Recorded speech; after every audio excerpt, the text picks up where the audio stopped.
오늘의 성경 말씀은 마태복음서 11장 28절에서 30절 말씀입니다. 수고하며 무거운 짐을 진 사람은 모두 내게로 오너라. 내가 너희를 쉬게 하겠다. 나는 마음이 온유하고 겸손하니 내 멍에를 메고 나한테 배워라. 그리하면 너희는 마음의 쉼을 얻을 것이다. 내 멍에는 편하고 내 짐은 가볍다. 이 말씀은 살아계신 하나님의 말씀입니다. 할렐루야. 우리의 찬양을 받으시기에 합당하신 하나님, 오늘 우리들의 마음을 받아주시옵고 하늘의 신령한 은혜로 충만한 예배가 되게 하여 주옵소서. 주님과 동행하는 곳 그 어디나 하늘나라임을 고백합니다. 바로 이 자리가 하나님이 함께하고 계시는 하늘나라임을 고백하며 또 그 하나님 나라의 기쁨과 안식을 누리는 자리 되게 하여 주옵소서. 예수님의 이름으로 기도함나이다. 아멘. 우리는 살아가면서 많은 초청장을 받습니다. 결혼식 초청장 또는 연주회나 공연이 있을 때, 어떤 특별한 행사가 있을 때 많은 초청장들을 받습니다. 근데 초대장을 보내는 사람은 이 초대장을 보내는 사람으로 하여금 이 특별한 만남, 이 특별한 행사에 함께하고 싶다라고 하는 마음을 담아서 그렇게 초대장을 보내게 됩니다. 오늘 우리가 함께 나눈 이 말씀은요, 예수님께서 우리 각자에게 보내시는 초대장이다 라고도 말할 수가 있습니다. 이 초청장 안에는 이런 문구가 기록되어 있습니다. 수고하며 무거운 짐진 사람들은 모두 내게로 오너라. 내가 너희를 쉬게 하겠다. 예수님께서는 이렇게 우리 모두에게 초대장을 보내십니다. 그런데 그 초대장에 는 어떤 조건도 달려있지 않습니다. 어떤 특정한 사람에게만 보내는 것도 아닙니다. 예수님은 지치고 무거운 짐을 진 사람들을 모두 초청하십니다. 지금까지 어떤 삶을 살아왔든지 아니면 지금 모습이 어떠하든지에 상관없이 바로 지금 이 자리에 이 초대장에 응하라 라고 말씀하고 있습니다. 예수님의 이 초대장은 과거보다는 현재를 더욱더 중요하게 여기십니다. 과거에 살아왔던 모습이 어떠하든지 지금 내게로 오너라 라고 말씀하시는 것입니다. 그렇기 때문에 이 초청은 과거의 선언이 아니라 바로 오늘 이 자리에 있는 저와 여러분을 향한 주님의 초청임을 믿으시기를 바랍니다. 우리는 누구나 살아가면서 보이지 않는 짐을 지고 살아갑니다. 겉으로는 아무런 어려움도 없어 보이고 멀쩡해 보여도 그 속을 들여다보면 그 마음에는 각자가 가지고 있는 짐이 있습니다. 어떤 사람은 자녀 양육의 책임으로, 또 어떤 사람은 경제적인 어려움과 또 미래에 대한 불안으로, 어떤 사람은 가정의 긴장과 인간관계 속의 피로감으로, 어떤 사람은 삶의 의미와 방향에 대한 회의감으로 인생의 짐을 지고 있습니다. 그런 우리를 예수님은 결코 외면하지 않으십니다. 그리고 이렇게 말씀하십니다. 너가 내 모습 그대로 나에게 오너라. 내가 너를 쉬게 하겠다. 세상은 강해져야 한다. 이겨야 한다. 성공해야 한다. 버티지 못하면 뒤처진다. 라고 우리를 채찍질하고 우리를 다급하게 몰아갑니다. 하지만 예수님은 다릅니다. 예수님은 있는 그대로의 모습으로 내게로 오너라 라고 말씀하십니다. 예수님은 있는 그대로의 모습으로 나를 부르시고 또 그 쉼의 자리로 초대하시는 것입니다. 사랑하는 여러분, 혹시 지금 이 예배의 자리에 앉아는 있지만 여러 가지 걱정, 근심, 인생의 짐이 무거워 마음이 분산되고 말씀이 뒤에 들어오지 않는 분이 계십니까?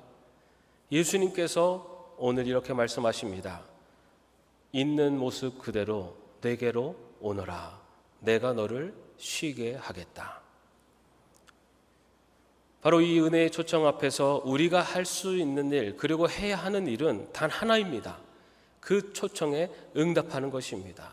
주님, 지금 있는 그대로의 모습으로 주님 앞으로 나아갑니다. 나를 받아 주옵소서. 이처럼 주님의 초청에 응답할 때 바로 그 자리에서부터 우리 인생의 회복이 시작되는 것입니다. 먼저 우리를 회복의 자리로 초청하신 예수님께서 28절 말씀에 보면은 수고하며 무거운 짐진 사람이라고 그렇게 부르고 계십니다. 이 구절에서 수고하다라고 하는 이 단어는요, 몸이 피곤한다라는 뜻만을 갖고 있지 않습니다. 이 단어는 몸과 마음이 지쳐서 지탱하기 힘든 상태를 묘사하는 단어가 쓰여지고 있습니다. 다시 말해 단순히 육체적으로 피로한 것뿐만이 아니라 정신적으로 또 영적인 소진 상태까지 포함하고 있는 그런 포괄적인 표현이라고 할 수가 있습니다. 신학자 프레데릭 브루너는 이 구절을 이렇게 설명을 합니다. 예수님의 이 초청은 율법의 무게에 눌린 자들, 자격 없는 자들, 죄와 수치로 무너진 자들을 위한 가장 온유한 부르심이다. 예수님의 이 부르심은 몸과 마음이 지쳐있는 모든 자들을 부르시는 말씀인 것입니다. 또한 여기서 무거운 짐을 진 자들이라고 하는 무거운 짐을 지다라고 하는 것은 수동태형으로 되어 있습니다. 다시 말해서 그 무거운 짐은 외부로부터 지워지는 짐을 말하고 있습니다. 예수님 당시에 많은 백성들은 바리새인들과 율법학자들이 얹은 그런 규율과 종교적인 의무감의 짐에 눌려서 고단한 삶의 무게를 감당해야만 했습니다. 자발적으로 그 짐을 진 것이 아니라 사회와 종교적인 시스템, 또한 인간관계, 그리고 또한 죄의 결과로 얹혀진 지을 수밖에 없는 짐을 짓고 있는 그 삶의 무게를 감당하고 있는 자들을 부르시는 것입니다. 예수님께서 초청하시는 수고하고 무거운 짐짐자는 어쩔 수 없이 지어야 하는 인생의 짐을 지고 살아가느라 몸도 마음도 지쳐버린 오늘날 우리들을 향한 외침이고 부르심인 것입니다. 우리들은 겉으로는 아무렇지도 않게 살아가고 있는 것처럼 보이지만 보이지 않는 짐들이 우리의 인생 곳곳에 가득합니다. 어떤 사람은 몸이 지쳐 있습니다. 해야 할 일은 변함이 없는데 나이가 들수록 체력은 약해져 가고는 고된 하루하루를 보내야만 합니다. 매일같이 자녀를 돌보며 육아에 매달리고 가사와 직장일을 병행하며 하루하루 간신히 버텨내야만 합니다. 어떤 어머니는 가족을 챙기느라 밤잠을 설치며 챙기느라 자신을 돌볼 겨를도 없이 하루하루를 살아갑니다. 누군가는 부모님의 병간호로 밤잠을 설치며 아무도 모르게 눈물을 흘리는 사람도 있습니다. 어떤 사람은 마음이 눌려 있습니다. 겉으로는 웃지만 속으로는 울고 있습니다. 가족 안에서의 갈등, 남편이나 아내와의 거리감, 뜻대로 되지 않는 자녀의 문제, 반복되는 말다툼과 오해, 사랑받지 못하고 있다는 그런 감정과 사람과의 관계에서 받은 상처, 이런 것들이 마음을 짓누릅니다. 마음속 깊은 곳에 감춰둔 불안과 자책, 외로움이 그의 삶을 덮어버리기도 합니다. 어떤 분은 영적으로 메마른 상태에 있습니다. 기도는 하지만 응답은 없는 것 같고 예배 자리에 앉아 있어도 말씀은 마음에 들어오지 않습니다. 성경을 펼쳐도 글자는 눈에만 맴돌고 찬양을 불러도 감동이 없습니다. 예전엔 은혜가 있었는데 라는 기억만 되풀이하며 지금 믿음이 사라진 것 같은 자신의 모습을 대할 때 마음만 무거워집니다. 스스로를 향한 실망과 무기력이 신앙의 자리에까지 스며들고 있는 것입니다. 사랑하는 성도 여러분, 이런 우리의 모습을 예수님은 다 아십니다. 그리고 이렇게 말씀하시는 겁니다. 지금이라도 괜찮다. 내가 얼마나 애쓰고 있는지 내가 안다. 너의 눈물 아무도 몰라도 나는 기억한다. 너의 수고 사람들이 알아주지 않아도 나는 다 보고 있다. 그러니 이제 내가 너에게 쉼을 주겠다. 나에게 오너라 라고 말씀하십니다. 나에게 오너라 부르시는 예수님, 그분은 저 멀리 계시면서 나에게 오라 말씀하시는 것이 아니라 바로 내 곁에 오셔서 나에게 오너라 말씀하십니다. 예수님은 우리가 부르기도 전에 우리와 함께하고 계셨고, 그리고 우리에게 말씀하십니다. 내게로 오너라. 내가 너를 쉬게 하겠다. 바로 오늘 이 자리에서 여러분들에게 말씀하시는 주님의 음성입니다. 내게로 오너라. 내가 너를 쉬게 하겠다. 오늘 그 주님의 부르심에 응답할 수 있기를 바랍니다. 지금 있는 그대로의 모습으로 주님 앞에 나아갑시다. 지친 모습 그대로 주님의 품에 안깁시다. 바로 그곳에서부터 회복이 시작되기 때문입니다. 그렇게 내게로 오너라 라고 말씀하신 예수님께서 28절 후반절에서는 내가 너희를 쉬게 하겠다 라고 약속을 하십니다. 메시지 성경에서는 이 구절들을 이렇게 풀어냅니다. 너희는 피곤하고 지쳤느냐? 종교 생활에 탈진했느냐? 나에게 오너라. 나와 함께 길을 나서면 너의 삶은 회복될 것이다. 내가 너희에게 제대로 쉬는 법을 가르쳐 주겠다. 내가 너희를 쉬게 하겠다라고 하는 이 말씀은 단순한 위로의 말씀이 아니라 바로 예수님께서 직접 우리에게 약속하시는, 그리고 회복을 약속하시는 치유의 언약인 것입니다. 제대로 쉬는 법을 가르쳐 주겠다. 이 얼마나 위로가 되는 말씀이기도 합니다. 그런데 여러분, 여기서 이 쉬게 하겠다라고 하는 이 헬라어는요, 그냥 단순히 잠깐 쉬는 것 또는 멈추어지는 것, 그것을 말하는 것이 아닙니다. 이 쉰다라고 하는, 안식한다라는 이 단어는 존재 자체를 새롭게 하시겠다. 그리고 본래의 생명력과 정체성을 회복시켜 주시겠다라고 하는 뜻을 갖고 있습니다.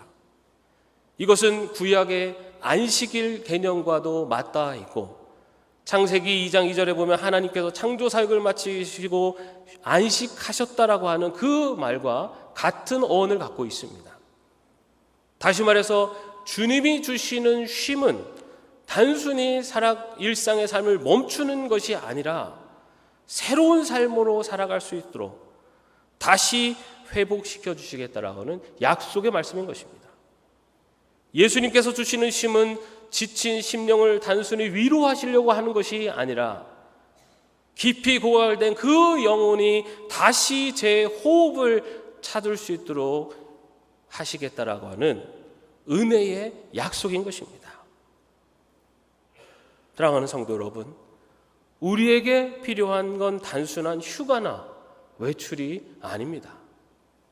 내면 깊은 곳에서부터 오는 진정한 쉼, 다시 살아나게 하시는 하나님의 회복의 능력이 우리에게 있어야 될 줄로 믿습니다. 우리는 살아가면서 종종 멈추는 것, 그리고 멈추고 싶은 생각을 갖게 됩니다. 특히 책임이 많고 해야 할 일이 많은 분들에게 그런 생각들이 종종 찾아옵니다. 가정을 책임지고 있는 가장들, 육아와 가사에 지친 어머니들, 병약해진 부모님들을 돌보는 자녀들, 직장에서 팀원과 조직을 책임져야 하는 리더들, 늘 누군가를 챙겨야 하는 자리에 있는 분들, 이런 분들의 가운데 이런 생각을 하는 경우가 많습니다. 진짜 좀 쉬고 싶다. 이제 좀 멈추고 싶다. 아무것도 안 하고 싶다. 그런데 또 막상 쉬려고 하면은 마음이 편하지 않습니다. 내가 이래도 되나? 내가 쉰다고 누가 대신해 줄 것도 아닌데. 쉬는 것에 대해서 말하면서도 한편에는 죄책감을 느끼는 경우들이 많습니다. 이러한 세상의 쉼이 아닌 예수님이 주시는 쉼은 다릅니다. 하던 일을 멈추는 것은 잠시 휴식을 취할 수 있을지 몰라도 참된 쉼을 누리게는 할 수가 없습니다. 세상의 쉼은 환경이 바뀌어야만 가능합니다. 하지만 예수님이 주시는 쉼은 환경이 바뀌지 않아도 그 삶의 자리에서 누릴 수 있는 쉼입니다. 외부의 상황은 여전하지만 내 내면의 중심이 다시 한번 살아나게 하시는, 그리고 흩어졌던 내 마음의 질서가 회복되게 하시는 바로 그 쉼을 우리에게 주신다는 것입니다. 혼란 속에서도 분주함 속에서도 주님의 평안을 누릴 수 있는 쉼, 그리고 그 삶 속에서 다시 살아 숨쉬는 영혼의 쉼을 우리들에게 약속하시는 것입니다. 그 쉼을 누리는 방법은 특별하지 않습니다. 예수님은 우리에게 무리한 것을 요구하지 않으십니다. 단지 내게로 오라 라고 말씀하십니다. 있는 모습 그대로, 망가진 모습 그대로, 지친 모습 그대로 그저 오라는 것입니다. 힘들고 어렵고 걱정이 많아도 말없이 예배 자리에 앉아있기만 해도 괜찮다고 말씀하십니다. 삶의 무게에 짓눌려 그냥 흘러가는 대로 살아가고 있는 사람들, 예배 자리에 앉아있지만 마음은 다른 곳을 향해 가고 있는 사람들, 이대로는 안 되는데 하는 마음을 가지고 살아가는 사람들, 예수님은 오늘 그런 사람들에게 말씀하십니다. 그 상태 그대로, 지금 있는 그 모습 그대로 다시 나에게 오너라. 내가 너를 회복시키고 내가 너를 쉬게 하겠다. 이 쉼은 하나님 안에서 누릴 수 있는 쉼입니다. 바로 그 쉼을 오늘 예수님께서 저와 여러분에게 약속하고 계십니다. 나에게 오너라, 내가 너를 쉬게 하겠다. 이 약속이 오늘 우리 안에서 이루어지기를 축원합니다. 이처럼 예수님이 주시는 쉼은 멈춤이 아니라, 중단이 아니라 새로운 시작을 말합니다. 예수님의 쉼은 우리를 새로운 삶의 방식으로 인도하십니다. 예수님께서 인도하시는 새로운 삶의 방식이 무엇인지 29절에서 이렇게 말씀하십니다. 나는 마음이 온유하고 겸손하니 내 멍에를 메고 나한테 배워라. 그리하면 너희는 마음의 쉼을 얻을 것이다. 여기서 이 멍에는 두 마리의 소가 함께 짐을 끌 수 있도록 만드는 도구를 말합니다. 예수님이 우리에게 주시는 멍에는 우리를 올가매고 우리를 속량하는, 우리를 올가매는 그런 종의 멍에가 아니라 자신과 함께 걷는 제자의 멍에를 말하는 것입니다. 우리가 예수님의 멍에를 매면 이제 그 짐은 혼자가 아니라 예수님과 함께 그 짐을 지는 것입니다. 멍에는 종을 억압하는 멍에가 아니라 스승과 제자가 함께 지는 멍에입니다. 다시 말해서 예수님과 나란히 동행하는 상징이 바로 예수님이 주시는 멍에입니다. 예수님은 바로 그 멍에를 메라 라고 말씀하고 있습니다. 우리는 멍에라고 하면 더 우리를 무겁게 만들고 우리를 더 올가맬 것 같은 마음이 듭니다. 그러나 예수님께서 주시는 멍에는 세상이 주는 멍에와는 다릅니다. 예수님께서 주시는 멍에는 내가 너와 함께 하겠다라고 하는 동행의 약속이고 내가 너의 짐을 함께 지겠다고 하는 약속의 말씀이기 때문입니다. 바로 이러한 예수님의 멍에를 메고 짐을 질 때 어떤 변화가 나타날 수 있는가를 30절은 이렇게 말씀하고 있습니다. 내 멍에는 편하고 내 짐은 가볍다. 우리는 여전히 문제가 많은 이 세상을 살아가야 합니다. 신앙생활을 한다고 해서 모든 문제가 사라지는 것은 아닙니다. 하지만 예수님이 함께 짐을 지시고 가실 때 그 모든 인생의 무게가 더 이상 우리를 짓누르는 것이 아니라 우리를 편하게, 그리고 그 짐이 가볍게 변화되는 놀라운 역사가 일어난다고 분명히 약속하고 있습니다. 신학자 카스는 이렇게 이야기합니다. 예수님의 멍에는 역설적으로 가볍다. 왜냐하면 그 멍에의 주인이 우리의 짐을 지시며 그의 온유함과 겸손함으로 우리를 감싸기 때문이다 라고 말합니다. 이처럼 예수님과 함께 멍에를 메고 짐을 지는 삶은 단순히 어려움을 견디는 그런 삶을 말하는 것이 아니라 새로운 질서와 의미 안에서 살아감으로 말미암아 더 이상 무거운 짐, 홀로 지는 짐이 아니라 그 짐을 지고도 남는 담대함으로 나아갈 수 있는 주님과 동행하는 새로운 삶을 향한 시작이라는 것을 오늘 이 약속의 말씀은 우리에게 전하고 있습니다.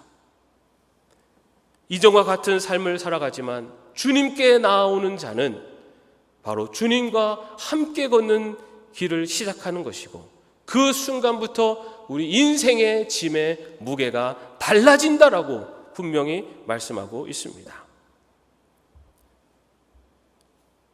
그렇다면 우리는 예수님과 함께 멍에를 메고 그분이 주시는 새로운 삶을 어디에서 어떻게 경험하고 훈련받을 수가 있을까요? 먼저 우리는 예배의 자리에서 주님 앞에 나올 수 있습니다. 그리고 이 예배의 자리에서 우리는 회복과 훈련을 체험할 수 있습니다. 예배는 하나님과 다시 연결되는 자리입니다. 예배 속에서 우리는 우리의 하나님의 말씀이 우리를 꿰뚫는 것을 느끼고 우리 내면에 흐트러졌던 질서가 다시 정돈되는 경험을 합니다. 바쁜 일상 속에서 흐려졌던 하나님의 존재를 다시 한번 우리 마음속에 선명하게 새기고 나와 함께 하시는 그 주님, 내가 잊고 살았던 그 주님을 다시 한번 내 인생에 모시며 그 주님의 부르심에 응답하며 나가는 그 자리가 바로 예배 자리입니다. 그렇기 때문에 있는 그대로의 모습으로 지친 모습으로 오지만 나에게 오라라고 하시는 그 말씀 앞에 순종하며 나가는 그 예배의 자리를 통해 주님은 우리에게 새로운 힘을 주시고 새로운 힘을 주시는 것입니다. 그리고 또한 찬양과 기도의 자리에서 우리는 회복과 훈련을 경험합니다. 찬양은 단순한 노래가 아닙니다. 찬양은 내 영혼의 탄식의 언어가 되는 순간입니다. 하나님을 향한 고백이 감정의 언어로 올려지는 것이 바로 찬양입니다. 삶에 지치고 메말랐던 내 영혼이 찬양에 통하여서 굳어졌던 그것들이 녹아지고 찬양을 통하여서 우리의 마음속에 있는 신앙을 고백하는 것이 바로 찬양입니다. 기도는 멈춘 영혼을 다시 불붙게 하는 영적인 숨을 쉬게 만듭니다. 일상의 삶에 지쳐 또한 바쁜 일상 속에서 놓쳐버렸던 내 영혼이 다시 한번 숨을 쉬고 새 힘을 얻는 자리가 기도의 자리입니다. 우리가 기도하는 그 자리, 그때 그 자리를 통해 주님은 내가 너와 함께 한다는 말씀으로 나에게 오너라 말씀하십니다.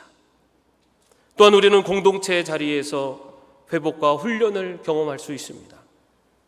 우리가 걸어가는 신앙의 길은 결코 혼자가 아닙니다. 예수님의 멍에는 나 혼자 매는 것이 아닙니다. 나와 함께하고 있는 신앙의 동지들이 함께하고 있습니다.